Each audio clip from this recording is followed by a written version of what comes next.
যে যে প্রবলেম গুলা পেয়েছি তোমাদের পক্ষ থেকে সেগুলো হইলো শুরুতে যে তোমার পরন্ত বস্তুর ক্ষেত্রে গ্যালিলিও সূত্র, এই সূত্রের যে ব্যবহারিক আছে এখানে সম্ভবত একটু ঝামেলা আছে, এবং কেউ কেউ জায়গাটা ক্লিয়ার করতে পেরেছে, কেউ এই জায়গা পড়ে তেমন কিছুই ক্লিয়ার করতে পারো নাই। এখন ব্যবহারিকের বিষয় একটু ল্যাবে দেখলে ভালো হইতো। তারপরেও পরন্ত বস্তুর এই ব্যবহারিকের যে জায়গাগুলো, এই জায়গাগুলো তোমরা দেখবা। যদি কেউ নাও দেখে থাকো এখানে তোমরা পড়বা, যেহেতু বিষয়টা সামনে চলে আসছে এবং অনেকেই এর ভিতরে পড়েছে, কিছু সমস্যাও পেয়েছে। এখানে একটা অঙ্ক আছে, অঙ্কটা এই মেথড থেকে অন্য মেথডে করলেও আবার রেজাল্ট ভিন্ন আসে, আবার অন্য মেথডে করলে আবার একই রকম আসে। এটা 3 মেথডে করা যায়। তাহলে সেখানে ভিন্ন ভিন্ন রেজাল্ট আসে, কখনো 2 মেথডের রেজাল্ট একই আসে। এইটা কেন? তাহলে ত্রুটিটা কোন জায়গায়? তাই এইটা নিয়ে আমরা একটা ডিটেলস আলোচনা আমরা করব। আর এর ভিতরে আমি একটা ক্লু দিয়ে দিই। তোমরা এই প্রশ্নের উত্তরটা একটু খোঁজার চেষ্টা করবা প্রত্যেকে। সেটা হইলো যে পরন্ত বস্তু, তোমরা একটা জিনিস খেয়াল করো যে গ্যালিলিও যখন বলেছিল যে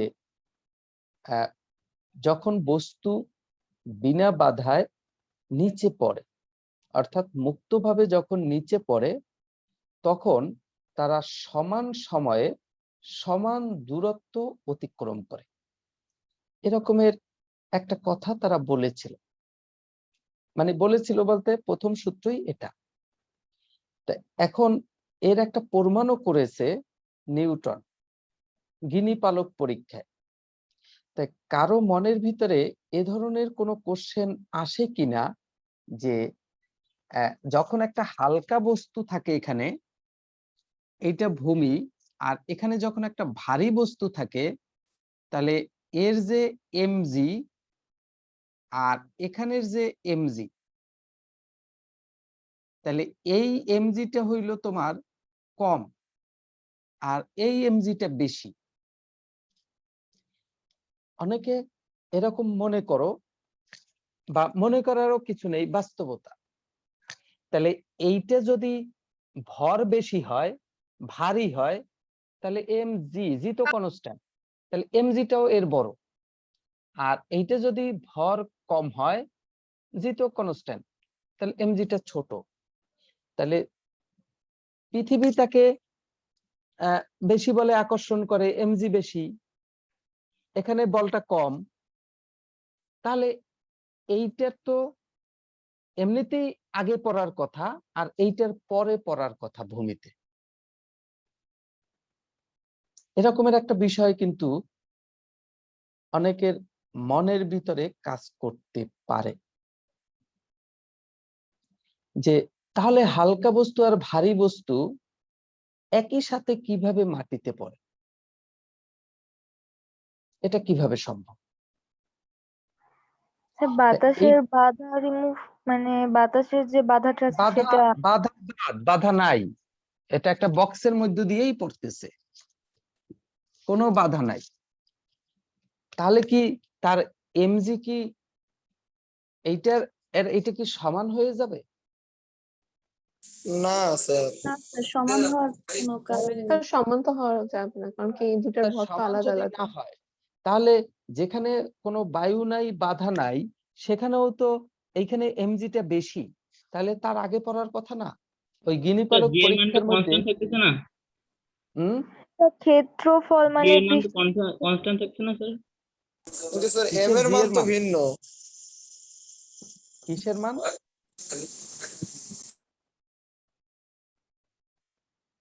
কিসের মান ভিন্ন? স্যার এম এর মান তো দুইটার ভিন্ন। হ্যাঁ, এম এর মান তো ভিন্ন, তো বলতেছি তো এম এর মান ভিন্ন। তাহলে এম এর মান ভিন্ন হলে এখানে এমজি যা আসতেছে, এখানে এটা এম হইল 2 আর জি হলো 9.8, তাহলে এটা কত হয়? 19.6। এখানে কত হয়? এম মনে করো এটা 3 আর জি 9.8, তাহলে এখানে এইটা কত হয় মিলে? 3 এটা 24, 3 নং 27 আর 1 28, তাহলে এখানে 19.6, এখানে 28.4 বল পড়তেছে বায়ু শূন্য জায়গা থেকে। এই বক্সের ভিতরেও কোনো বায়ু নাই, বিনা বাধাই পড়তেছে। তাহলে বল ভিন্ন, তাহলে দুইটা একই দূরত্ব একই সময় একই দূরত্ব অতিক্রম কিভাবে করে?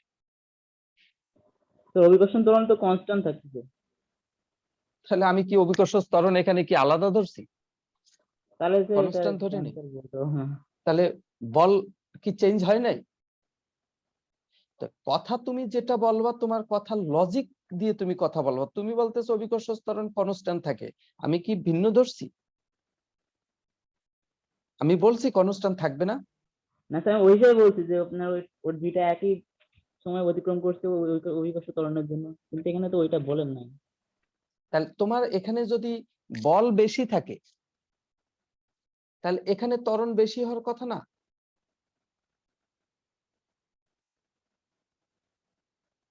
বেশি হওয়ার কথা না?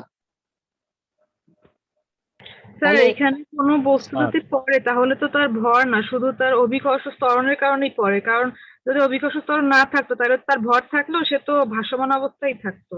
এখন অভিকর্ষ ত্বরণ যেহেতু সমান, তাই হয়তো ওরা দুইজন একসাথেই পড়ে। অভিকর্ষ ত্বরণ সমান, ঠিক আছে, এইটা চিন্তা করবা।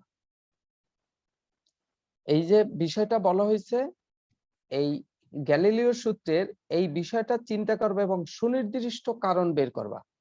আগে আমি যেটা বলতে চাইছি সেটা বুঝছো কিনা, যে এখানে এফ দুইটা ভিন্ন, এমজি ভিন্ন, যেহেতু এম ভিন্ন, তাহলে নিঃসন্দেহে এই ভারী বস্তুকে পৃথিবী বেশি বলে আকর্ষণ করে, আর হালকা বস্তুকে পৃথিবী কম বলে আকর্ষণ করে। তাহলে বায়ুশূন্য মাধ্যমেও ভারী বস্তুটা অতি দ্রুত মাটিতে পড়ার কথা, হালকা বস্তুটা পরে পড়ার কথা, কিন্তু কেন পড়ে না?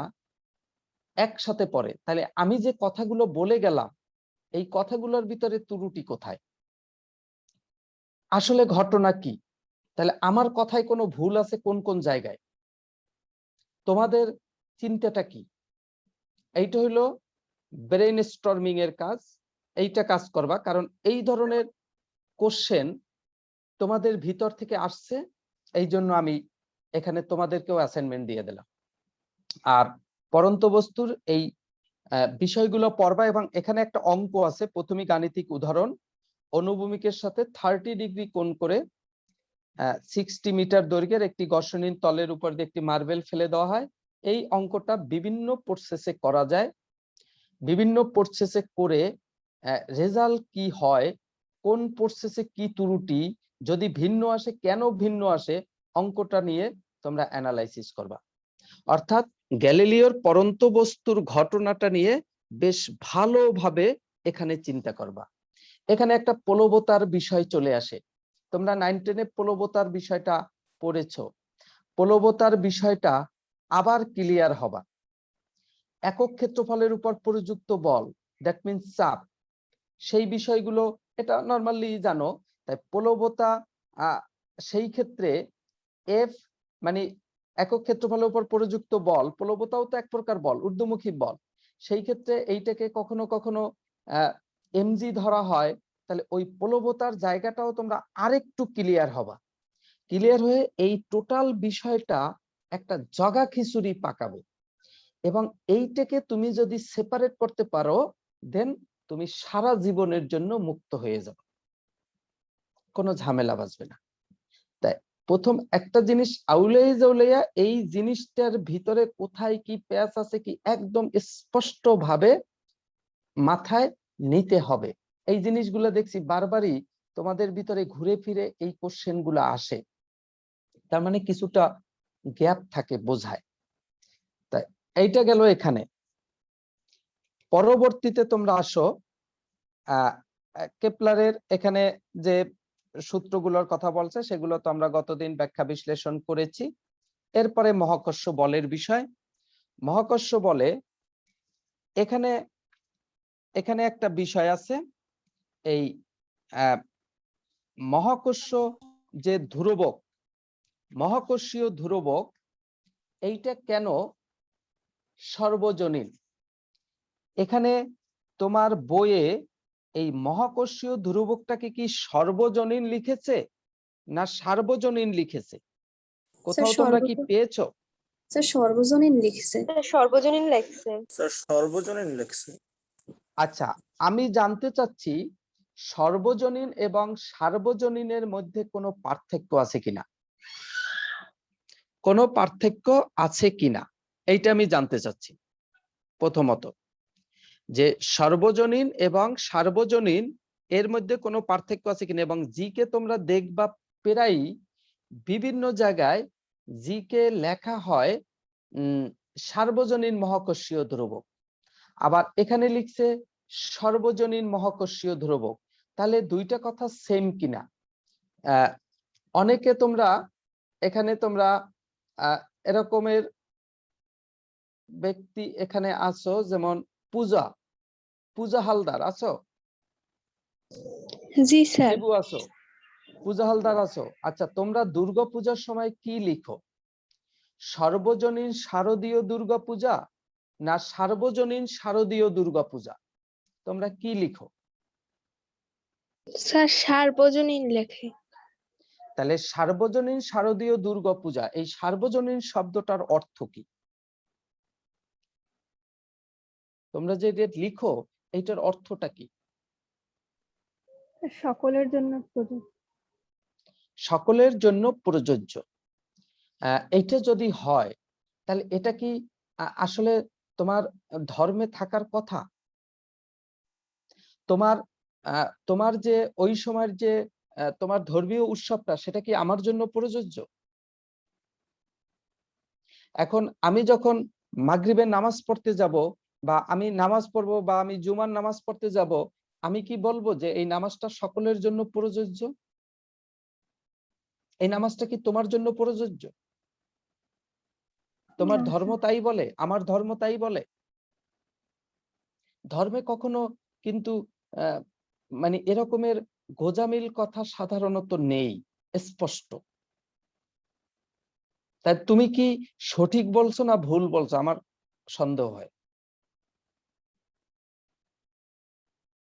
শিবু মালাঙ্গি আছো? জি তুমি স্যার। বলতে পারো? তুমি হিন্দু না? জি স্যার। তোমাদের এই সার্বজনীন কথাটার অর্থ কি তুমি বলতে পারো? জানা আছে? এই বিষয়টা তোমরা একটু ক্লিয়ার হবা, তবে এইটা ক্লিয়ার হতে পারবা না, এটা ঝামেলা আছে। এই শব্দটা তোমার বই বিভিন্ন জায়গায় লিখছে সার্বজনীন মহাকর্ষীয় ধ্রুবক, এবং সার্বজনীন ব্যাখ্যা যখন তুমি দেখতে যাবা বিভিন্ন ডিকশনারিতে দেখবা সব উল্টা পাল্টা করে লিখে রাখছে। তুমি কোন একটা ডিকশনারি দেখে তুমি অর্থ সরাসরি তুমি যেটা লেখা আছে সেইটাই যে ওখানে সঠিক সেটা বলতে পারো না। তবে বাংলা একাডেমির ডিকশনারিটা থাকলে কেউ একটু দেখো সেখানে সর্বজনীন এবং সার্বজনীন আলাদা কিনা এবং তাদের অর্থগুলো কি। বলো, কি জানি বলতে চেয়েছিলা? কে জানি কি বলতে চেয়েছিলা? উপমা। উপমা বর্মন, বলো। স্যার দুইটা মানে তো একই। দুইটা মানে এক, দুইটা মানে এক না। এই দুইটা মানের ভিতরে বলো। সার্বজনীন ইউনিভার্সাল আর সর্বজনীন ও ইউনিভার্সাল। বুঝলাম মানে ইউনিভার্সাল। দুইটা। হ্যাঁ। তাই এটার বাংলা অর্থটা কি? সর্বজনীন বলতে তুমি কি বুঝো? তোমরা যেটা লিখো সকলের জন্য প্রযোজ্য। সকলের জন্য প্রযোজ্য কথাটা ভুল, আমি তো সেটাই বললাম যে স্যার তাহলে তোমার ধর্মে যদি সেই কথাটা লেখা থাকে, তোমরা যে লেখো স্যার যে সার্বজনীন দ্বারা নির্দিষ্ট একটা গোষ্ঠী সকলকে বোঝায়, আর সর্বজনীন দ্বারা একদম এ টু জেড সবাই। সর্বজনীন দ্বারা এ টু জেড সবাই, আর সার্বজনীন দ্বারা একটা নির্দিষ্ট গোষ্ঠীকে।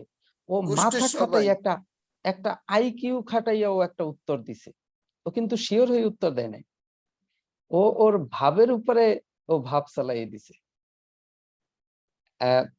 মনে হয় সার্বজনীন কথাটার অর্থ সকলের জন্য কল্যাণকর, নট সকলের জন্য প্রযোজ্য।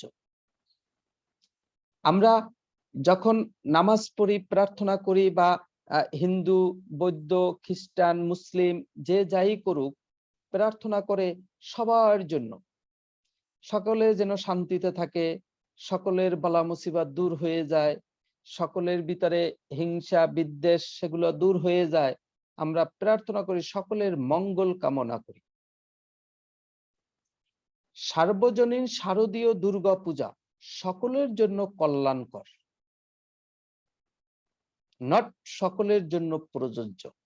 এই কথাটা থাকলে যদি প্রযোজ্য, এটা ভীষণ বিরোধিতা চলে আসতো। আর সর্বজনীন কথার অর্থ হইল সকলের জন্য প্রযোজ্য, সব জায়গায় প্রযোজ্য। মেবি তোমরা হয়তোবা এই অর্থ দুইটা ভালোভাবে তোমরাও একটু উদ্ধার করার চেষ্টা করো। আর এখানে তোমরা বিভিন্ন জায়গায় আগে যখন থাকতো ক্লাস 5-এ প্রাথমিক শিক্ষাটাকে সম্ভবত লেখা হয় সর্বজনীন প্রাথমিক শিক্ষা, ওইটাও একটু খুঁজে দেখো সেখানে সার্বজনীন লেখে না সর্বজনীন লেখে। যেটা হলো সকলের জন্য প্রযোজ্য, যে প্রাথমিক শিক্ষাটা মানে বাধ্যতামূলক, এটা করা হয়েছিল এবং এটা চলমান আছে যে প্রত্যেকেরই প্রাথমিক শিক্ষা গ্রহণ করতে হবে। তাহলে সেক্ষেত্রে সকলের জন্য প্রযোজ্য, সেক্ষেত্রে যদি সর্বজনীন কথাটা লিখে তাহলে ঠিক আছে মেবি। স্যার তাহলে সার্বজনীন দুর্গাপূজা যে লেখে, এটা কি হিন্দু সম্প্রদায়ের শ্রেষ্ঠ উৎসব, এর জন্য কি সার্বজনীন লেখে এই টাইপের কিছু? একটু আগে তোমাকে কি বললাম, তুমি কি এতক্ষণ ঘুমাইয়েছিলা? না স্যার, বলছেন যে সকলের জন্য কল্যাণকর, আর এটা হচ্ছে সব কল্যাণকর উৎসবের মধ্যে শ্রেষ্ঠ একটা, সেইটা সকলের মধ্যে, মানে ওদের হিন্দু সম্প্রদায়ের সব উৎসবগুলোর মধ্যে দুর্গাপূজা শ্রেষ্ঠ। না এজন্য কি সার্বজনীন এই শ্রেষ্ঠ অর্থে সার্বজনীন ব্যবহার করা হয়? স্যার সার্বজনীন ওইটার অর্থ তো আসে যে মানে সবগুলোর মধ্যে প্রবীণ বা সবগুলোর মধ্যে শ্রেষ্ঠ। সবগুলোর মধ্যে প্রবীণ বা সবগুলোর মধ্যে শ্রেষ্ঠ বা এরকম বিভিন্ন অর্থ আছে, ঠিক আছে, কিন্তু ওরা আসলে কি অর্থে ব্যবহার করে এটা তাহলে ওদের ওদের পুরোহিত বা ওদের যারা ব্রাহ্মণ বা ওই ধর্ম চর্চার সাথে যারা খুব একনিষ্ঠ, হয়তো তাদের কাছে ওরা জিজ্ঞাসা করে উপমা বর্মণ, এটা তুমি তাহলে তোমাকে দায়িত্ব দেওয়া হইলো এই বিষয়টার অর্থটা তুমি ক্লিয়ার অর্থ তুমি খুঁজে বের করে দেবা, পারবা? বলবার চেষ্টা করবো স্যার। কি আছো তুমি? তুমি কি কথা শুনতেছো তো?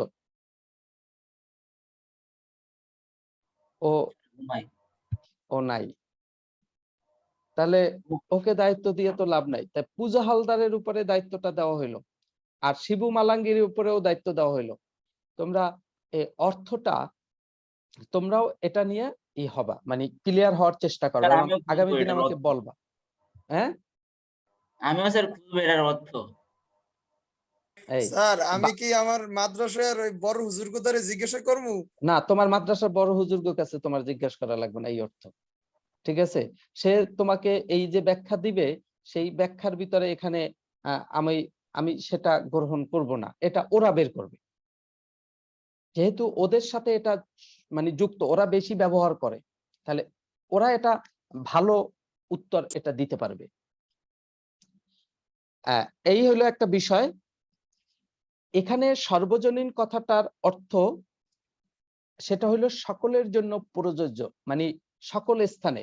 তাহলে মহাকর্ষীয় দুর্যোগ জি, এটাকে একটা সর্বজনীন দুর্যোগ বলা হয়।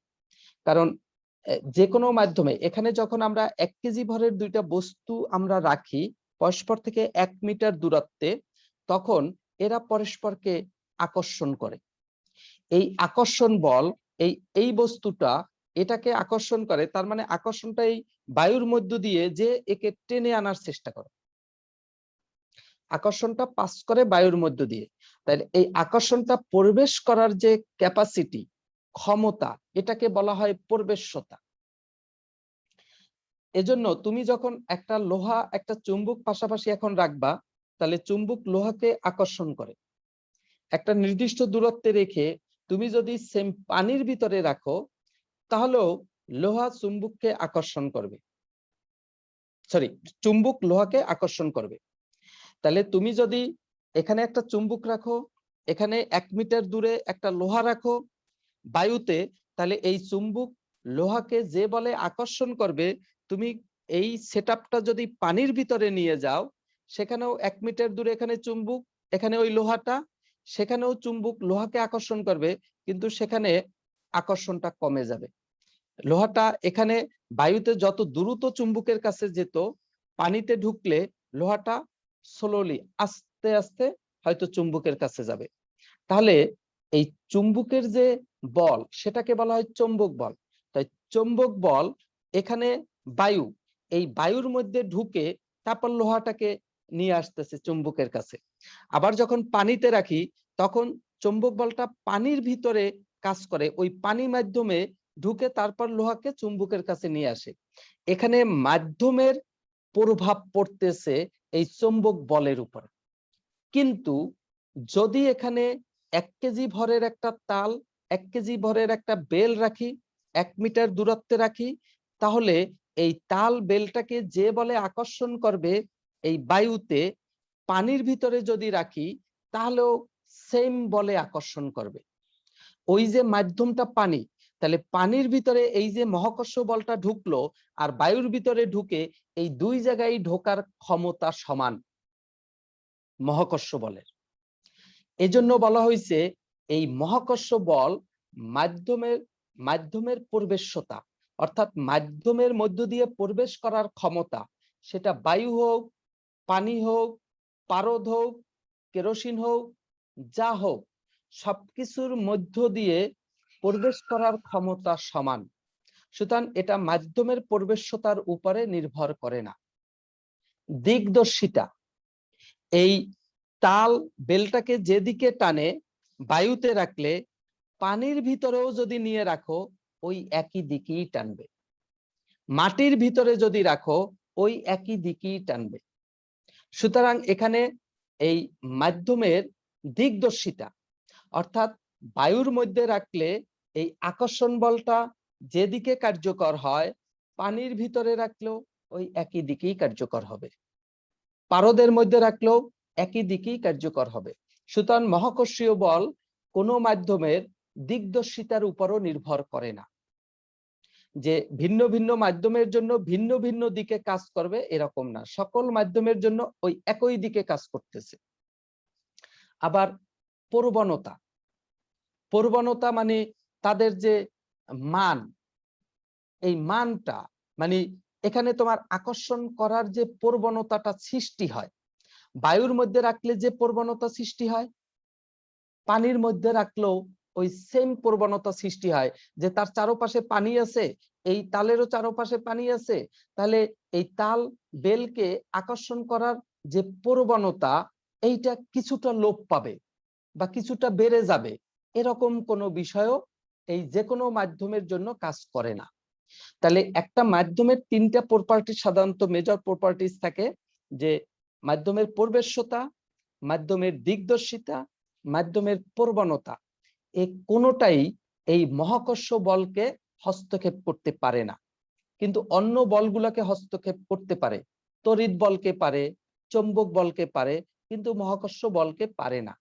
তাহলে আর এই রকমের কন্ডিশনের যে মহাকর্ষ বল, 1 কেজি ভরের তাল, 1 কেজি ভরের বেল, মানে 1 কেজি ভরের দুইটা বস্তু পরস্পর থেকে 1 মিটার দূরত্বে থাকলে যতটুকু মহাকর্ষীয় বল, সেটাই মহাকর্ষীয় ধ্রুবক। তাহলে এই প্রভাবটা যেহেতু নেই কোনো মাধ্যমের ক্ষেত্রে, এই 3টা মানে বৈশিষ্ট্যই যে কোনো মাধ্যমের ক্ষেত্রেই প্রযোজ্য, এজন্য এই জি যে কোনো মাধ্যমের জন্য একই মান শো করে সবসময়। এই জন্যই জিটাকে বলা হয় একটা সর্বজনীন মহাকর্ষীয় ধ্রুবক। তাহলে এই ব্যাখ্যাটা স্যার ক্লিয়ার করবা, আর যে অ্যাসাইনমেন্ট দিলাম সেই অ্যাসাইনমেন্ট আমাকে জবাব দিবা। বলো। স্যার দুইটার মধ্যে পার্থক্য পাইছি, গ্রুপে দিয়ে দিছি। তুমি বলো, মুখে সর্বজনীন বলো। স্যার স্যার সর্বজনীন মানে আমাদের দুর্গাপূজা ওটা তো স্যার বারোয়ারির জন্য ব্যবহার করা হয়, মানে মানে স্যার সর্বজনীন মানে সবার মানে মঙ্গলের জন্য, আর সার্বজনীন মানে সবচেয়ে শ্রেষ্ঠ যেটা সেটা, এটা বলছি। সর্বজনীন মানে হলো সকলের মঙ্গলের সব জন্য। মঙ্গলের জন্য, হ্যাঁ। আর সার্বজনীন মানে সবার শ্রেষ্ঠ। সার্বজনীন মানে সবার শ্রেষ্ঠ। শ্রেষ্ঠ। এখন ওই কথাটা ওরা সার্বজনীন সবার শ্রেষ্ঠ ওই ক্ষেত্রে ব্যবহার হইতে পারে। আর সর্বজনীন শব্দটার অর্থ আসলে সকলের জন্য মঙ্গল, এটাও এক্সাক্ট না। মানে এটা হলো সকলের জন্য প্রযোজ্য মনে হয়। সকল জায়গায় প্রযোজ্য জি বিষয়টা। স্যার। তাহলে মঙ্গল ওইটার যদি বাবার্থ এইভাবে নিয়ে আসি যে সকলের জন্য মঙ্গল, মানে এই জিনিসটা সব জায়গায় প্রযোজ্য, মানে সবার জন্যই সে মঙ্গল কামনা করতেছে। তার মানে আমরা সেপারেটলি বুঝলে আমরা এইটাই বুঝি যে সর্বজনীন শব্দটার অর্থ সকলের জন্য প্রযোজ্য। মূলত খোলাসা করলে এইটাই দাঁড়ায়, মেবি জি স্যার, এক কথায় প্রকাশ তো এটাই। এটাই দাঁড়ায়। আর ওদের ওটা হতে পারে, ওদের যতগুলো পূজা আছে তার ভিতরে শ্রেষ্ঠ পূজা হিসাবে দুর্গা পূজাকে ওরা যদি বিবেচনা করে তাহলে ওটা হতে পারে, ওদের মিনিং ওটা দাঁড়াতে পারে। আবার ওটা কল্যাণ বয়ে আনবে, সেক্ষেত্রেও সকলের জন্য কল্যাণকর, এরকমেরও হতে পারে। এরকমেরও সম্ভবত বিভিন্ন জায়গায় বিভিন্ন অর্থে লেখা আছে। এই অর্থগুলোর সমস্যা হইলো যে এক এক জায়গায় এক এক রকম লেখা থাকে।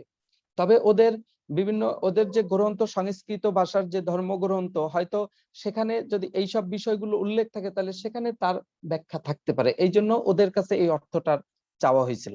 তারপরেও তুমি আরো একটু এটা নিয়ে অ্যানালাইসিস করবা। স্যার বলো। আমরা যে বাংলা সেকেন্ড পেপার পড়ি স্যার, ওইখানে তো বানান শুদ্ধিকরণে সার্বজনীন দেওয়া থাকলে আমরা বানান শুদ্ধ করে, ওইটা ভুল বানান বিবেচনা করে বানান শুদ্ধ করে সর্বজনীন লিখি স্যার।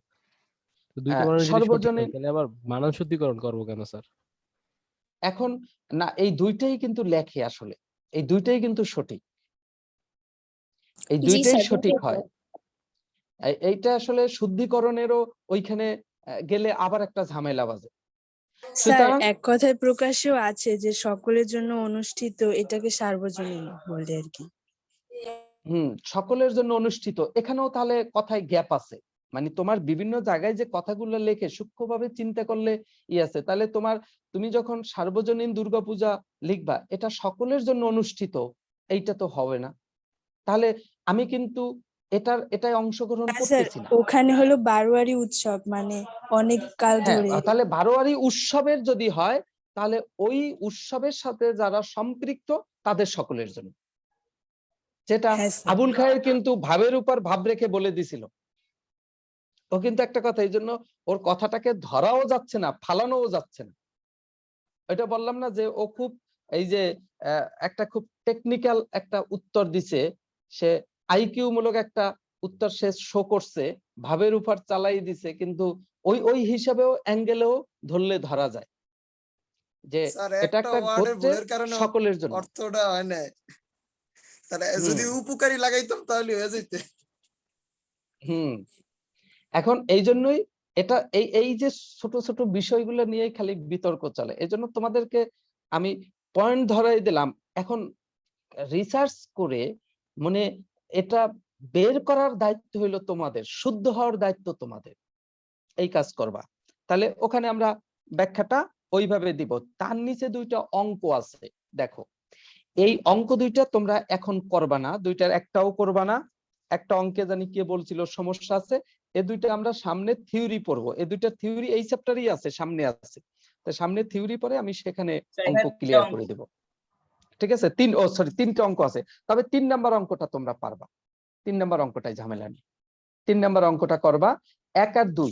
এটা হলো পুরাণ বইয়ে 6.2 গাণিতিক উদাহরণ, আর নতুন বইয়ে 6.3 সেই গাণিতিক উদাহরণে 1 2 3 তিনটা অঙ্ক আছে। তাহলে 1 আর 2 তোমরা আপাতত করবে না, 3 নাম্বার অঙ্কটা সবাই করবা। এই গেল। এরপরে আসো মহাকর্ষীয় সূত্রের ভেক্টর রূপ, যেটা নিয়ে তোমাদের ম্যাক্সিমামেরই সমস্যা। এই সব জায়গায় একটু সমস্যা হয়, তাই এই বিষয়গুলো একটু মাথা একটু খাটিয়ে যদি কষ্ট করে একটু অ্যানালাইসিস করতে পারো তাহলে ক্লিয়ার হয়ে যায়, তাহলে অতটা ঝামেলা হবে না। সেটা হইলো যে তুমি মূলত এখানে দেখো, এখানে তোমার একটা বস্তু আছে, এইখানে তোমার আর একটা বস্তু আছে। এখন এইটার ভর হইলো m1 আর এইটার ভর হইলো m2। এইটা তোমার এইটা 1 নং বস্তু আর এইটা হইলো 2 নং বস্তু। তাহলে মধ্যবর্তী যে দূরত্ব, এই দূরত্বটা হইলো d অথবা r, তুমি যা ধরো সেটা ম্যাটার না, d বা r তুমি যা ধরো তাতে কোনো সমস্যা নেই। এখন কথা হলো, এখানে যখন আমরা মহাকর্ষীয় সূত্র মানে এই মধ্যবর্তী বল আমরা লিখি, তখন আমরা লিখি F = G × m1 m2 divided by d square. এখন এটা পর্যন্ত মানে আমাদের কোনো ঝামেলা নেই। আমি বলতে চাচ্ছি, আমি যদি এখানে ভেক্টর চিহ্ন দেই লেফট হ্যান্ড সাইডে, তাহলে রাইট হ্যান্ড সাইডেও আমার ভেক্টর দিতে হবে। দুই পাশে ভেক্টর না থাকলে অবশ্যই দুই পাশ সত্য হবে না। তাহলে জি এখানে হইলো m1 m2 divided by d square. G constant, m1 constant, m2 constant. তাহলে আমি এখন দূরত্বটা সাধারণত যদি যেহেতু সংযোজক সরলরেখা বরাবর কাজ করে এবং আকর্ষণ বলটা একটা নির্দিষ্ট দিকে কাজ করে, সুতরাং দিক উল্লেখ করে ওই দূরত্বটাকে আমরা একটা ভেক্টর রাশি হিসেবে লিখতে পারি। তাহলে এখন যদি ভেক্টর চিহ্ন আমার দিতে হয় রাইট হ্যান্ড সাইডে, তাহলে কোন টার্মটার উপরে দিতে হবে? আমি জি এর উপরে দিতে পারবো? পারবো না। m1 এর উপরে দিতে পারবো? m2 এর উপরে দিতে পারবো? পারবো না। তাহলে কার উপরে দিতে হবে? ডি এর উপরে দিতে হবে। কিন্তু তোমরা কি কখনো পেয়েছো এখন পর্যন্ত যে ভেক্টর রাশি তোমার এরকমের হরে থাকে বা সেখানে তার উপরে একটা স্কয়ার থাকে? এরকমের কিন্তু সচরাচর মনে হয় তোমরা পাও নাই, বা কোনো ভেক্টর রাশি দিয়ে ভাগ করা হয়েছে এরকমও তোমরা পাও নাই। তাই এইখানেও দেওয়া যাচ্ছে না, কিন্তু আমার দুই পক্ষই সমানও করতে হবে। ভেক্টর আমাকে দিতেই হবে রাইট হ্যান্ড সাইড। তাহলে ওই যে আমার হাতে অপশন আছে, একক ভেক্টর যে আমার উপকারিতা, আমাদের তাদের যে উপকারিতা একক ভেক্টরের, সেইটা আমরা এখানে ব্যবহার করতে পারি। আমি যদি এখানে একটা একক ভেক্টর দিয়ে দেই রাইট হ্যান্ড সাইডের রাশির মধ্যে, সেই একক ভেক্টরের মান কত? 1। একক ভেক্টরের কি দিক আছে না নাই? আছে। তাহলে এখানে একক ভেক্টর দিলে এই রাশিটার মানের কোনো পরিবর্তন করবে না, কিন্তু দিক বুঝাবে। এটা কি তোমরা সবাই বুঝো না? জি স্যার। তাহলে জি স্যার। আমরা এই হিসাবের জন্য এখানে আমরা একটা একক ভেক্টর দিলাম, এই একক ভেক্টর ইটা দিতে পারি। এখন তোমরা আবার এটাকে সংবিধান মনে করো না যে একক ভেক্টর এটাই দিতে হবে, এরকম কোনো কথা নাই। কেউ যদি এখানে একক ভেক্টর দাও এ ভেক্টর, যদি বলো এ একটা একক ভেক্টর, ওকে ডান। কেউ যদি এখানে দাও বি, ওকে ডান। কেউ যদি এখানে একক ভেক্টর হিসেবে ধরো এটাও তোমরা ধরতে পারো, ঠিক আছে। তো তুমি এখানে একক ভেক্টর হিসেবে কি ধরবা সেটা তোমার বিষয়। তা আমরা একক ভেক্টর এখানে ধরলাম এটা। এখন এই একক ভেক্টরটা মূলত কাজ করতেছে কোথায়? এই সিস্টেমের কোন জায়গাটায় একক ভেক্টর কাজ করার কথা? কোন জায়গায় কাজ করার কথা? অবশ্যই ভরের উপরে কাজ করবে না, তারপরে জি এর উপরে কাজ করবে না, কাজ করবে মধ্যবর্তী দূরত্বের উপরে। তাহলে একক ভেক্টর কিন্তু এই রেখাটার উপরে। এইটা যদি তোমার 1 নাম্বার বস্তু হয় 2 নাম্বার বস্তু হয়, তাদের সংযোজক সরল রেখার উপরে। তাহলে একক ভেক্টরের সংজ্ঞা থেকে আমরা কি জানি? একক ভেক্টর সমান সমান ভেক্টর ডিভাইডেড বাই ভেক্টরের মান। তাহলে এখানে ভেক্টর হিসেবে কি? ডি। তাহলে ডি হলো ভেক্টর ডিভাইডেড বাই ভেক্টরের মান। তাহলে এই হলো একক ভেক্টরের হিসাব। একক ভেক্টরটা আমি এখানে এখন বসাইতে পারি। আমি যদি এখানে একক ভেক্টরের মানটা বসাই তাহলে কি আসবে? F vector equals to G into m1 m2 divided by D square, একক ভেক্টর হলো এই D vector divided by D. এই ডি আর এই ডি স্কোয়ার যদি গুণ করি তাহলে কি হবে? এখন তোমরা তাহলে বুঝো এই দুইটা গুণ করলে যে কি হবে। তাহলে হবে হলো ওখানে হবে এই যে f equals to G into m1 m2 divided by D Q, আর এখানে হলো এই ডি ভেক্টর। এইরকম এক বাক্যে লিখে দেয়, এত ভিতরের বিশ্লেষণ কোথাও থাকে না। তোমরা মনে করো কি যে ওই যে সূত্র, সেই সূত্রের একটা হরে ডি দিয়ে গুণ করছি, লবে ডি দিয়ে গুণ করছি, এখানে একটা কিউব করছি, এখানে ডি এর উপরে ভেক্টর দিয়ে দিছি। মানে বিষয়টা এরকম চিন্তা করা যায়, কিন্তু আসে কিন্তু আসলে এইভাবে। তাহলে এইটা মূলত এখন ভেক্টর। তাহলে প্রথমত এই রকমের অনেক সূত্রই আসবে, কুলম্বের সূত্র আসবে, এরকম নিউটনের মহাকর্ষ সূত্র আসতেছে, তাদের ভেক্টর রূপ লিখতে গেলে এই বিষয়টা। এখন এইখানে আরেকটু বিষয় আছে। আরেকটু বিষয় কি, তোমার 1 নাম্বার বস্তু 2 নাম্বার বস্তুকে আকর্ষণ করে, আবার এখানেও 2 নাম্বার বস্তু কি করবে? 1 নাম্বার বস্তুকে কি আকর্ষণ করে না? না করে না? অবশ্যই করে। আচ্ছা, এখানে তোমার ছিল পৃথিবী, আর্থ, এখানে বসেছিল এখানে নিউটন, এখানে ছিল তোমার আপেল গাছ। এই আপেল এখানে মনে করো একটা আপেল এখানে এরকম ছিল, সে টুপ করে নিউটনের মাথায় পড়ছে, ও নিউটনের মাথায় পড়ছে। তাহলে এই আপেল নিউটনের মাথায় পড়লো, অথবা নিউটনও নাই এখানে, এই আপেলটা এসে মাটিতে পড়ছে, এখানে পৃথিবীর এখানে পড়ছে, আর পৃথিবীটাও আমি এখানে একদম এরকম এই গোলাকারী ধরে নিলাম, তার পৃষ্ঠের উপর এখানে অবস্থান। আচ্ছা, আপেলটা কেন পড়লো? পৃথিবীটা কেন আপেলের কাছে চলে গেল না? আপেলের স্যার ভর কম। ভর কম আর পৃথিবীর ভর বেশি। ভর কম এবং ভর বেশি। এখন কি তোমার আপেল পৃথিবী আপেলকে যে বলে টানে, আপেল পৃথিবীকে কি একই বলে টানবে, না কম বলে টানবে, না বেশি বলে টানবে? স্যার তোমাদের কাছে কি মনে? কম বলে টানবে। তাহলে পৃথিবী আপেলকে কি বেশি বলে টানবে, এই তো?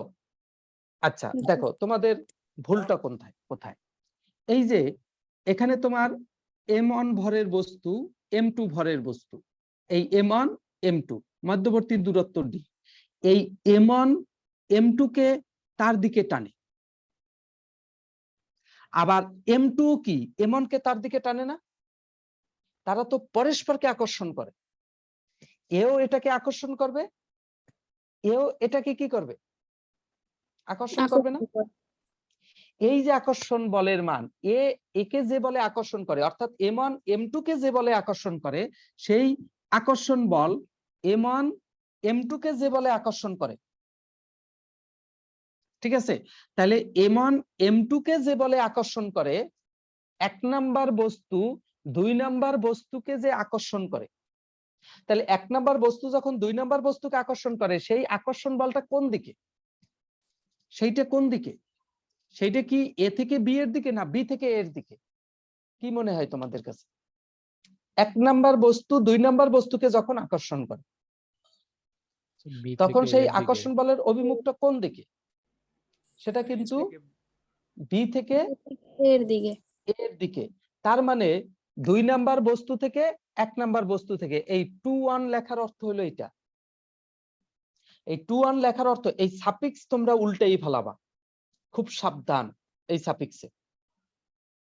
এইগুলোই গন্ডগোল তোমরা বাধা হই, যে এখানে 2 নাম্বার বস্তুকে 2-1, এখানে 2-1 মানে 2 থেকে 1 এর দিকে। যদি আমি কোনো কিছু এখানে লিখতাম যে x on 2, তার মানে 1 থেকে 2 এর দিকে, 2-1, তাহলে 2 থেকে 1 এর দিকে। আর 2 থেকে 1 এর দিকে যে বলটা, সেটা কার বল? এর বল। 1 নাম্বার বস্তুর বল। তাহলে 1 নাম্বার বস্তু 2 নাম্বার বস্তুকে যে বলে টানে। তা এইটা কিন্তু তোমরা অন্যভাবে মনে রাখতে পারবে না, সবসময় এই সোজা বাংলাটাই মনে রাখো, তাহলে তোমাদের জন্য সহজ হবে। তাহলে তোমরা কোনোভাবেই উল্টাই ফেলাবা যে 1 নাম্বার বস্তু 2 নাম্বার বস্তুকে যে টানে সেটাকে 2-1 দিয়ে প্রকাশ করা, এইটা করতে গেলেই তুমি মানে ভুল করে ফেলবা। তুমি সবসময় জেনারেল ফরম্যাটে মাথায় রাখবা যে F21, 2-1 মানে হলো 2 থেকে 1 এর দিকে, 2 প্রথম আর 1 দ্বিতীয়, তাহলে এই প্রথম থেকে দ্বিতীয় এর দিকে, তাহলে 2 থেকে 1 এর দিকে, তাই 2 থেকে 1 এর দিকে বলটা, এই 2 হইলো এখানে, 1 হইলো এখানে, তাই 2 থেকে 1 এর দিকে, তার মানে কার আকর্ষণ বল? 1 নাম্বার বস্তু এমনের আকর্ষণ। তাহলে এমনের আকর্ষণ বলটা আমরা এখানে কি লিখবো? G into M1 M2 divided by d square. এইটাই তো নিউটনের সূত্র বলছে, না বলে নাই? স্যার এটাই বলছে। এটাই বলছে। এইটাই তো কইছে।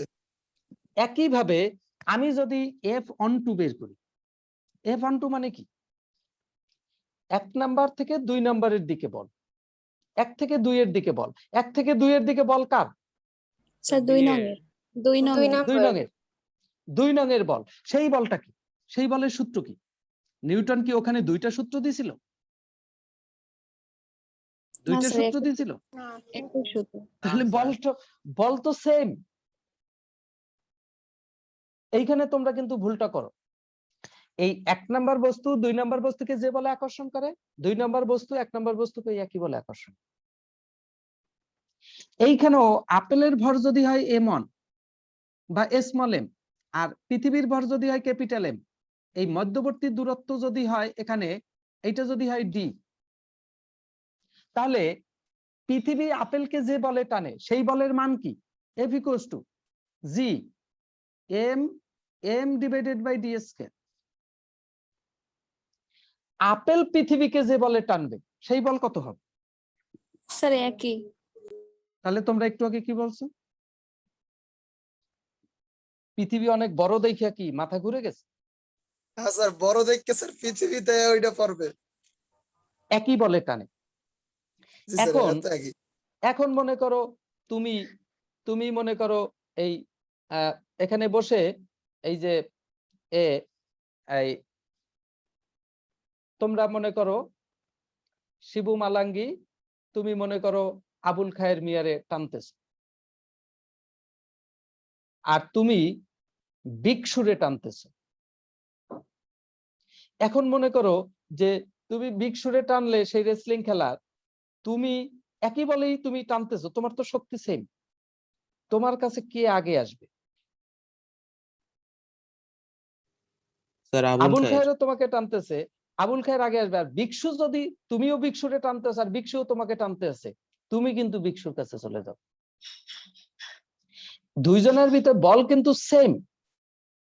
এখানে ঘটনাটা হইলো এরকম যে এই আপেলের উপরও যে বল কার্যকর হয় পৃথিবীর উপরও সেই বল কার্যকর হয়, কিন্তু আপেলের ভর কম, সুতরাং তার উপরে ওই বলটা কার্যকর হইলে সে গতিশীল হয়ে যায়। কিন্তু পৃথিবীকে গতিশীল করার জন্য ওই বল কিছুই না, ওর থেকে আরো অনেক বেশি বল প্রয়োগ করতে হয়। তাহলে সেম বল পৃথিবীর উপরও প্রযুক্ত হয়, কিন্তু পৃথিবীর ভরটা অনেক বেশি বিধায় ওই বল দ্বারা পৃথিবী গতিশীল হয় না, আপেল গতিশীল হয়, যার কারণে আপেলটা পৃথিবীর কাছে আসে। যদি ওই বল দ্বারা পৃথিবীও গতিশীল হইলো তাহলে পৃথিবীও উঠে যেত। এই কথা কিন্তু তোমরা অনেকে বলছিলা যে পৃথিবীর ভর বেশি যার কারণে সে আসে না, কিন্তু বলছো আন্দাজ। তাহলে এখানে দুইটার ক্ষেত্রেই সমান বল কাজ করে, কিন্তু এই সমান বল আপেলের উপর কার্যকর হয় যেহেতু ভর কম, তাকে গতিশীল করতে সক্ষম হয়, কিন্তু পৃথিবীকে সক্ষম হয়। ক্লিয়ার? আচ্ছা, এখন আসো, এইগুলা কিন্তু এমসিকিউতে আসে এবং তোমরা 90% স্টুডেন্ট ভুল করো। এই যে আমি বলছি না, এরপরও অনেকে ভুল করে। তোমাদের বৈশিষ্ট্যটাই এরকম। আচ্ছা, তাহলে এখন আমি এখানে বল বের করব। এখানে তো বল আসলে M1 এরও বল আছে, M2 এরও বল আছে। আমি এখানে জেনারেল বলটা লিখছি। আমি F12 লিখতে চাই, F12 লিখতে চাই, খেয়াল করে দেখ। তাহলে F12 মানে কি? মানে কি? কার বল কার উপরে? বুঝিনি। দুই F1 নঙের দুই নঙের বলের বল বলের অভিমুখ হলো দুই 1 থেকে 2 এর দিকে, তাহলে 1 হলো এই, 2 হলো এই, তাহলে 1 থেকে 2 এর দিকে, তাহলে F12 কার উপরে কার বল? স্যার 2 এর বল। 1 নং বস্তুর উপরে 2 নং বস্তুর বল। বল। ক্লিয়ার সবাই? সবাই কি ক্লিয়ার? জি স্যার।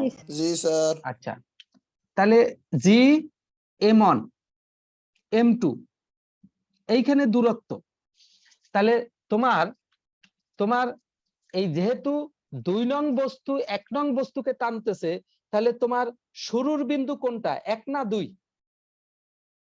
তোমার জন্য নির্দিষ্ট বস্তু কোনটা বা বিন্দু কোনটা? 1 না 2? এক। একদম নির্দিষ্ট স্যার না। 2 হবে। 2 তুমি স্যার, 2 2 স্যার। টানতেছে, 2 নাম্বার বস্তু 1 নাম্বার বস্তুকে টেনে আনতেছে, তাই তুমি তো নির্দিষ্ট করছো 2 কে। তুমি তো নির্দিষ্ট করছো 2 কে। তাহলে নির্দিষ্ট হবে না? এই না, তুমি তো 1 এখানে শুরু করো নাই, তুমি তো বলছো যে 2 1 কে টানতেছে, তার মানে 2 তোমার কাছে মুখ্য। 2 1 কে টানতেছে, তার মানে 2 তোমার কাছে শুরু না? জি স্যার। তাহলে 1 আছে এখানে, এখন যে দূরত্ব পরিমাপ করো, দূরত্বটা তুমি কিভাবে পরিমাপ করবা? তুমি যাকে ধরছো শুরু, সেখান থেকে যাকে টানতেছে সেই পর্যন্ত দূরত্ব না? জি স্যার। জি জি স্যার। স্যার। তাহলে দূরত্বটা কি হবে? Sir D. ডিটা কি হবে? ডি স্যার, একই তো 12 থাকবে। হবে না ডি 21 হবে? Sir D sir D21 1 D হবে। স্যার 12 মানে D 1 থেকে 2 এর দূরত্ব, তাহলে তুমি তো 1 নির্দিষ্ট করো নাই, তাই 1 থেকে তো 2 এর দূরত্ব না, তোমার নির্দিষ্ট করা কে 2 নাম্বার বস্তু, তাই দূরত্বটাও কি 2 থেকে স্যার 2 নং 1 এর থেকে। দূরত্ব। তাহলে এখানে দূরত্বটা কি হবে? ডি 12 না D 21? Sir D 21। D21 sir. এইখানে বসবে ডি 21, এখানে হইলো ডি 21, এই হলো ভেক্টর। 1 2 আর 21 এর ঘটনা বুঝছো তুমি? জি স্যার। জি স্যার। এখন তুমি দেখো 1 2 মানে কি 2 নাম্বার বস্তু 1 নাম্বার বস্তুকে টানতেছে কোন দিকে? এ থেকে বি এর দিকে না বি থেকে এর দিকে? 2 নাম্বার বস্তু 1 নাম্বার বস্তুকে টানতেছে, স্যার এ অভিমুখ থেকে কি বলে? এ স্যার, থেকে A বি থেকে B এর দিকে স্যার। এ থেকে বি। আর দূরত্বটা কোথায়, কোন দিকে? উল্টো। বি থেকে এ। দূরত্ব কিন্তু বি থেকে, কারণ তোমার এটা কিন্তু শুরুর বিন্দু, এটা কিন্তু অবস্থান ভেক্টরের বা মূল বিন্দু হিসাবে কাজ করতেছে, তাহলে দূরত্বটা এখান থেকে এদিকে, তাই দূরত্ব এই দিকে। তাই তুমি দেখো এফ এই দিকে আর ডি এই দিকে, বল আর দূরত্ব কি দুইটাই ভেক্টর হিসাবে আমি বলতেছি, কিন্তু দুইটার অভিমুখ কি, একই দিকে না ভিন্ন দিকে? বিপরীত। বিপরীত দিকে স্যার। এখানে বসবে মাইনাস। এখন বুঝছি ঘটনা? জি স্যার। এই বিষয় কিন্তু আমরা বুঝি না, এই বিষয় কিন্তু আসলে এত সহজ না, এই বিষয় মোটেই সহজ না। কেউ যদি এখানে বলতে চাও সে স্যার আমি লিখবো F21, লেখো, তোমাকে কে নিষেধ করছে? তা তুমি কনসিডার করো F21 কোন দিকে? 21 মানে কি? 2 থেকে 1 এর দিকে। স্যার 2 থেকে 1 এর দিকে। 2 থেকে 1 এর দিকে, মানে 2 থেকে 1 এর দিকে। 1 এর বল। তার মানে আসলে টানতেছে কি? বল। মানে এক নাম্বার বস্তু টানতেছে না? হ্যাঁ তাহলে তোমার এখানে ইনিশিয়াল বস্তুটা কি? স্যার নির্দিষ্ট হয়েছে 1। স্যার। নির্দিষ্ট হচ্ছে 1 নম্বর বস্তু।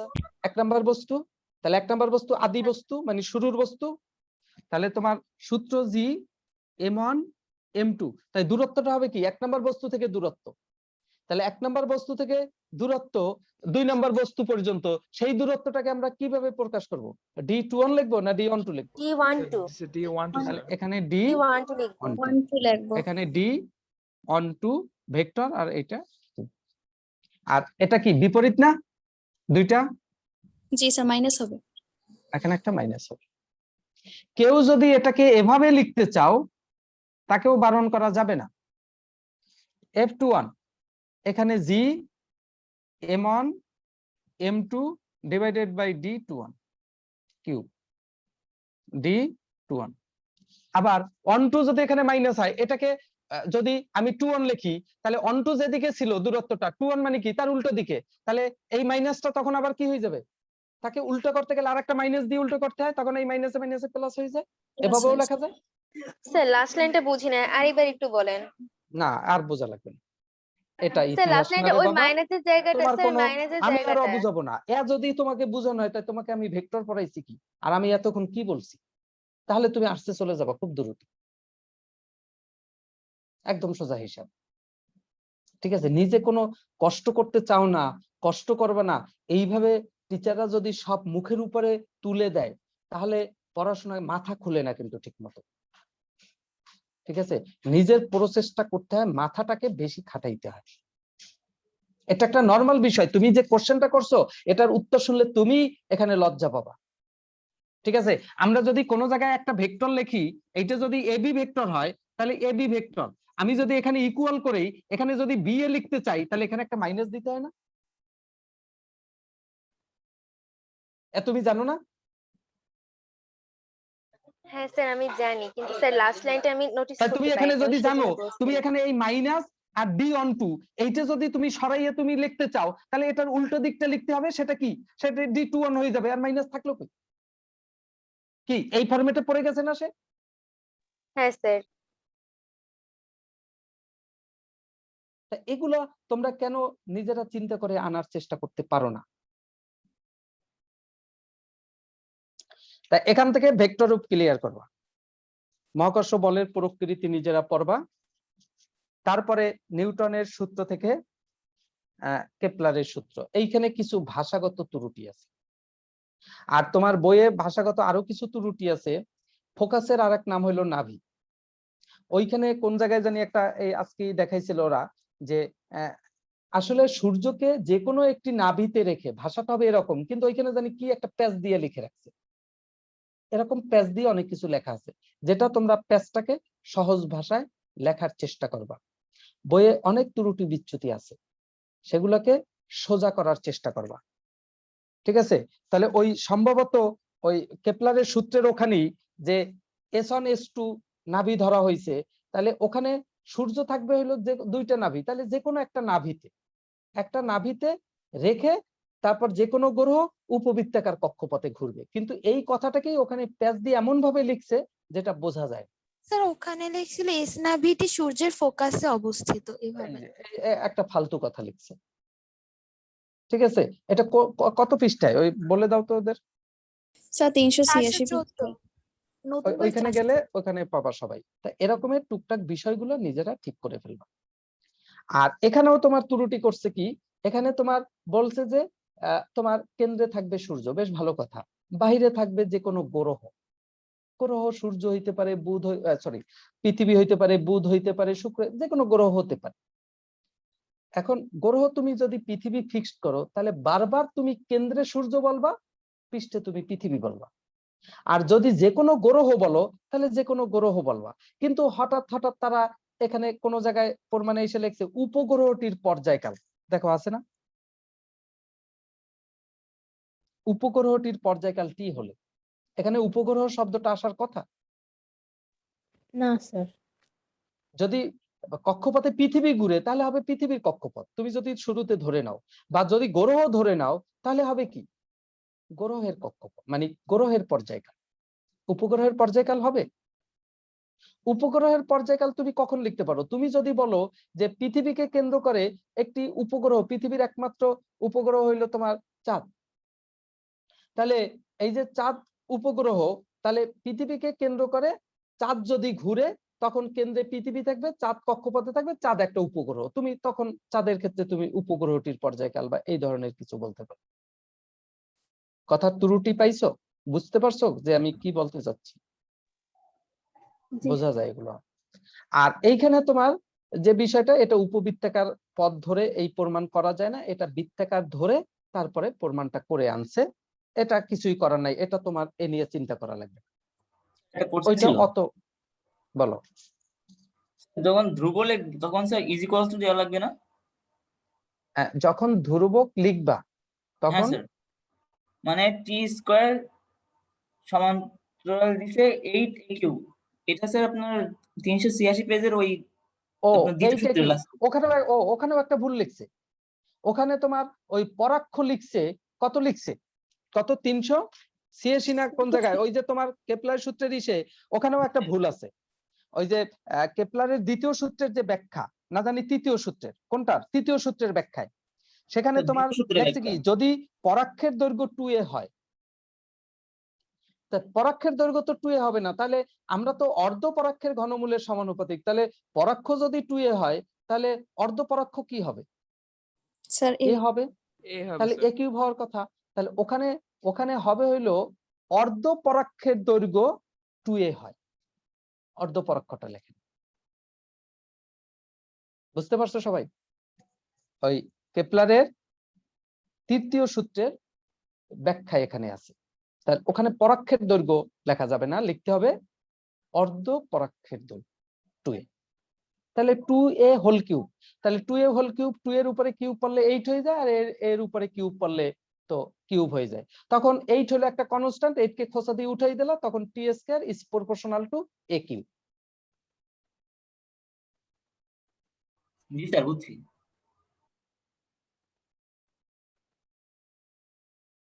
বুঝো নাই? বুঝছি স্যার।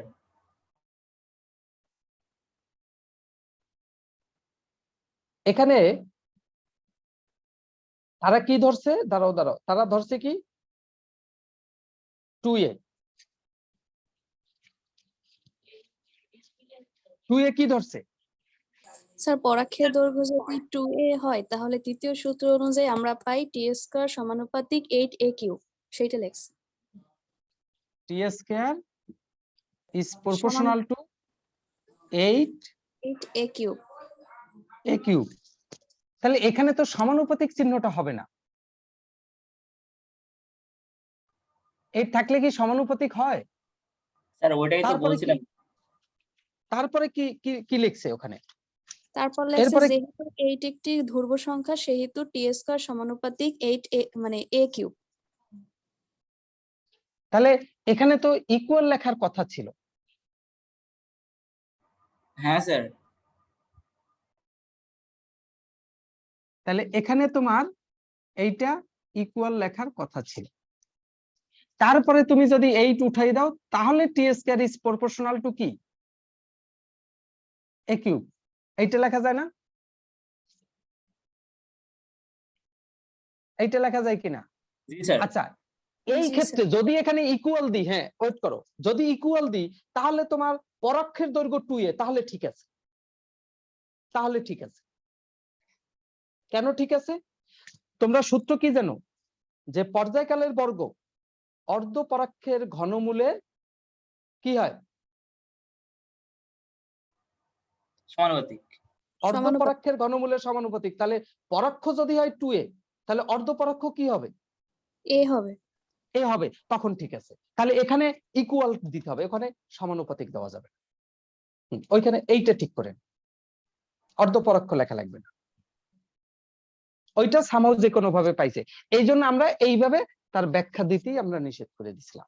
আমরা ওখানে ওই যে দুইটা গ্রহ ধরে যে টি1, তারপর দূরত্ব গড় দূরত্ব r1, আর একটা গ্রহের ই হলো t2, গড় দূরত্ব হলো r2, তারপর ওখান থেকে আমরা ব্যাখ্যা দিয়েছিলাম। তাহলে এখান থেকে এই এই যে ত্রুটিগুলা এইগুলা ঠিক করবা, ঠিক করার পরে এরপরে বলো। স্যার এই যে এখানে নিউটনের সূত্র থেকে কেপলারের সূত্র প্রমাণ করে, ওখানে যে স্যার আর ধরছে, ওই আরটা কি গড় দূরত্ব বা পরাক্ষের অর্ধেক এরকম কিছু? না, এটা তো তোমার যেহেতু এখানে কক্ষপথ বৃত্তাকার ধরা হয়েছে, তাহলে কেন্দ্রে আছে সূর্য, আর তোমার কক্ষপথে যে কোনো একটা গ্রহ আছে, তাহলে ওই কেন্দ্র থেকে গ্রহ পর্যন্ত দূরত্ব, এবং এই দূরত্ব তো সেম দূরত্ব। তার মানে উপবৃত্তাকার পথ যদি হয় তাহলে এই দূরত্বটা কি হিসেবে কাজ করবে, গড় দূরত্ব হিসেবে কাজ করবে। আর এখানে কি হিসেবে কাজ করতেছে, ব্যাসার্ধ হিসেবে কাজ করতেছে। তুমি যদি উপবৃত্তাকার পথেও যাও তখন ওই কেন্দ্রে যে সূর্য থাকবে সেখান থেকে তোমার কক্ষপথে যে গ্রহ থাকবে সেই গ্রহের দূরত্ব, দ্যাট মিন্স গ্রহের গড় দূরত্ব মূলত। কিন্তু বৃত্তের ক্ষেত্রে যেহেতু কক্ষপথটা বৃত্তাকার ধরা হয়েছে, তাই এইটা তো আর গড় দূরত্বের বিষয় এখানে আর আসতেছে না, কারণ দূরত্ব তো সব জায়গায় সমান, এখানে এটা ডিরেক্ট ব্যাসার্ধ হিসেবে কাজ করছে। আর যদি তোমার কক্ষপথ বৃত্তাকার না থাকে, উপবৃত্তাকার থাকে, তখন এই দূরত্বটা গড় দূরত্ব হিসেবে কাজ করবে। এবং এই গড় দূরত্ব হবে যাকে কেন্দ্র করে ঘুরে, সেখান থেকে যে ঘুরে সেই পর্যন্ত গড় দূরত্ব। আর এইটার প্রমাণের ভিতরে আমাদের সমস্যা মনে হয় নেই। মানে রাশিমেলাগুলো তো ইজি, এটা তো বোঝা যায় নাকি? গাণিতিক যে রাশিমেলাগুলো আসছে না, সেখানে কারো কোনো আপত্তি আছে? সেগুলোতে মনে হয় আপত্তি থাকার কথা না। তবে তোমরা এই যে একটা কনস্ট্যান্ট মান আছে 4π² ডিভাইডেড বাই gm, এটা যে একটা কনস্ট্যান্ট ধরছে, এই কনস্ট্যান্টটা একটু মুখস্থ রাখো। এটা দিয়ে কিন্তু অঙ্ক করতে হয়, মুখস্থ লিখতে হয়। এরপরে সূর্যের ভর নির্ণয় করছে, এটা তোমরা ঠিক করবা, নিজে করো নিজে করো, এগুলো নিজে করো নিজে করো, যেহেতু লিখছে নিজেই করবা, পরে দেখো ওগুলো খুব সহজ, নিজেই করা যাবে। জড়তার ভর, মহাকর্ষীয় ভর, এই বিষয়গুলো এখান থেকে পড়ে ফেলবা। মহাকর্ষীয় ধ্রুবক, অভিকর্ষ ত্বরণ, এগুলো তোমরা 9-10-এ কিছুটা পড়েছো, এগুলো একটু পড়ে দেখো, খুব সহজ জিনিস। তোমরা এর ভিতরে সম্পর্ক কি, লেখচিত্রের বিষয়টা কি, এই জিনিসগুলা এখান থেকে ঠিক করবা। বস্তুর ওজন, তারপরে অভিকর্ষ বল, বস্তুর ওজন, এই বিষয়গুলা ঠিক করে এখানে তোমার 1 নাম্বার 2 নাম্বার অঙ্ক আছে, 3 নাম্বার 3টা অঙ্ক আছে। 3 নাম্বার অঙ্কের দরকার নাই, 2 নাম্বার অঙ্কটা মোস্ট ইম্পর্টেন্ট একটা অঙ্ক, এইটা দিয়ে কিন্তু সৃজনশীল কোশ্চেন হয়। তাহলে এখান থেকে তোমরা ওই অঙ্কগুলো করবা, পৃথিবীর ভর গড় ঘনত্ব নির্ণয় করবা। তারপরে তোমার আছে অভিকর্ষীয় ত্বরণের পরিবর্তন। এই অভিকর্ষীয় ত্বরণের পরিবর্তনটা আগামী দিন আমরা ঠিক করব। এখানে 3টা প্রমাণ আছে, 3 জায়গায় পরিবর্তন কয়েক ক্ষেত্রে হয়, সেগুলা কিছু রাশিমেলা আছে, ওখানে প্রমাণ করবো। সুতরাং এই পর্যন্ত অভিকর্ষীয় ত্বরণের পরিবর্তন, এর আগ পর্যন্ত যে প্রবলেম মানে পড়ে ফেলবা, প্রবলেম থাকলে সেগুলো খুঁজে বের করবে। এরকম ভাষাগত কিছু প্রবলেম বিভিন্ন জায়গায় থাকতে পারে।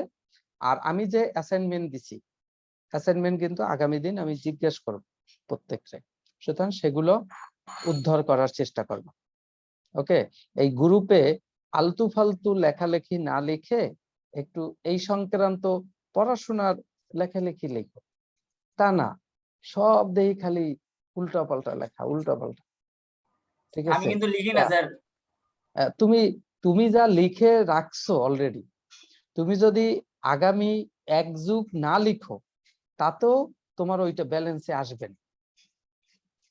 অলরেডি তোমার যা লেখা হয়েছে, এখন তুমি আসলে অবসরে থাকতে পারো। রিটায়ার্ডে গেল হয়। হ্যাঁ, রিটায়ার্ডে গেলেও হয় লেখা থেকে না। আমি রিটায়ার্ড স্যার। এখন এই নিজেদের ভিতরে আলাপ আলোচনা করে ওই একটু বের করার চেষ্টা করো। ওকে, তাহলে আমরা এ পর্যন্তই দেখলাম, আজকে রেখে দিলাম। আল্লাহ হাফেজ। আসসালামু আলাইকুম। ওয়ালাইকুম আসসালাম। ইনশাআল্লাহ।